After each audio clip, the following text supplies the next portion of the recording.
असं वाटतं की उद्धव ठाकरेंनी एकदा आरशात बघितलं तर अशा प्रकारचे मोर्चे ते काढणार नाहीत। यापूर्वी सांगितलं, उद्धव ठाकरेंनी ज्या घोषणा केल्या त्यांनी 20,000 कोटी रुपयाची कर्जमाफी केली। त्याच्या 3 वर्ष आधी आम्हीही 20,000 कोटी रुपयाची कर्जमाफी केली। त्यामुळे त्यांनी काही फार मोठं केलं असं नाही।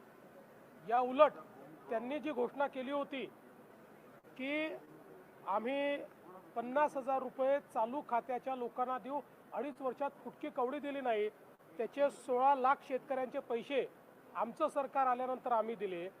आणि आताही आम्ही 31,000 कोटी रुपयाचं पॅकेज दिलेलं आहे, ज्यातले 21,000 कोटी तर थेट शेतकऱ्यांच्या खात्यामध्ये जात आहेत। म्हणजे त्यांच्या कर्जमाफीच्या पैशांपेक्षा जास्त पैसे हे आम्ही थेट खात्यांमध्ये शेतकऱ्यांना देतो आहोत। याच्या व्यतिरिक्त 6,000 रुपये राज्याचे आणि 6,000 रुपये केंद्राचे, 12,000 रुपये वेगळे आम्ही शेतकऱ्यांना देतो आहोत। इन्शुरन्सचे पैसे आम्ही वेगळे शेतकऱ्यांना देतो आहोत।